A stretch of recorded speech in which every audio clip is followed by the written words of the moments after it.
Boxing weak. ಎಲ್ಲರಿಗೂ ನಮಸ್ಕಾರ. ಈಗ ತಾನೇ ಬಾಕ್ಸಿಂಗ್ ಕಾಂಪಿಟೇಷನ್ಸನ್ನು ನೋಡಿದ್ವಿ. ಭಾಳ ಚೆನ್ನಾಗಿದೆ ಲೈವ್ ಆಗಿ ನೋಡಲಿಕ್ಕೆ. ಮತ್ತು ಇಲ್ಲಿ ವ್ಯವಸ್ಥೆ, ಶೇಡ್ ವ್ಯವಸ್ಥೆ ಮಾಡಿದ್ದಾರೆ, ನೀರಿನ ವ್ಯವಸ್ಥೆ ಮಾಡಿದ್ದಾರೆ. ನಮ್ಮ ಡಿ ಸೆರಿಕಲ್ಚರ್ ಆದ ಲಕ್ಷ್ಮೀ ನರಸಯ್ಯ ಅವರು ತುಂಬ ವ್ಯವಸ್ಥಿತವಾಗಿ ಅಚ್ಚುಕಟ್ಟಾಗಿ ಮಾಡಿದ್ದಾರೆ.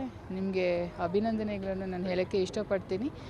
ನಮ್ಮ ತುಮಕೂರು ಜಿಲ್ಲೆಯಲ್ಲಿ ಕೂಡ ಸುಮಾರು ಬಾಕ್ಸಿಂಗಲ್ಲಿ ಇಂಟ್ರೆಸ್ಟ್ ಇರುವವರು ನಮ್ಮ ಒಂದು ಕೋಚ್ ಇದ್ದಾರೆ ಮತ್ತು ನ್ಯಾಷನಲ್ ಲೆವೆಲ್ಸ್ ಕೂಡ ಹೋಗಿದ್ದಾರೆ ಪ್ಲೇಯರ್ಸು. ಅವ್ರದ್ದು ಬೇಡಿಕೆ ಏನಂತ ಹೇಳಿದ್ರೆ ಈ ರಿಂಗನ್ನು ಇಲ್ಲಿಯೇ ನಾವು ಉಳಿಸ್ಕೊಂಡು ಮತ್ತು ಇನ್ನೂ ಒಂದಷ್ಟು ಜನರಿಗೆ ಒಂದು ಇನ್ಸ್ಪಿರೇಷನ್ ಮತ್ತು ಟ್ರೈನಿಂಗ್ ಆಗಬೇಕು ಅಂತ ಈಗಾಗಲೇ ಅವರೆಲ್ಲ ಪ್ಲ್ಯಾನ್ ಎಲ್ಲ ಮಾಡ್ಕೊಂಡಿದ್ದಾರೆ. ಸೊ ನಮಗೂ ಕೂಡ ಇವತ್ತು ನೋಡಿರೋದು ಭಾಳ ಖುಷಿ ಆಯಿತು.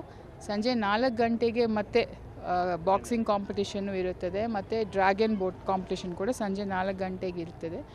ನಾನು ಸಾರ್ವಜನಿಕರಿಗೆ ವಿನಂತಿ ಮಾಡೋದು, ಇವತ್ತು ರಜಾ ದಿನ ಇದೆ, ಭಾನುವಾರ ಇದೆ, ದಯವಿಟ್ಟು ನಿಮ್ಮ ಫ್ಯಾಮ್ಲಿ ಸಮೇತ ಬಂದು ಇದೆಲ್ಲ ವೀಕ್ಷಣೆ ಮಾಡಲಿಕ್ಕೆ ನಿಜವಾಗ್ಲೂ ಒಂದು ಒಳ್ಳೆಯ ಅವಕಾಶ ಅಂತ ಹೇಳಬೇಕು.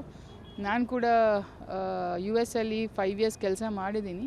ಇಷ್ಟು ಹತ್ತಿರ ಒಂದು ಮ್ಯಾಚ್ ನೋಡಲಿಕ್ಕೆ and it's also of national standards ಅಂತಲೇ ಹೇಳಬೇಕು. ಇಲ್ಲಿ ಅರೇಂಜ್ಮೆಂಟ್ಸು ಮತ್ತು ಮ್ಯಾಚಸ್ ನೋಡಲಿಕ್ಕೆ ದಯವಿಟ್ಟು ತಾವೆಲ್ಲರೂ ಬರಬೇಕು ಅಂತ ನಾನು ಮತ್ತೊಮ್ಮೆ ವಿನಂತಿ ಮಾಡ್ತಾಯಿದ್ದೀನಿ. ಇವರಿಂದ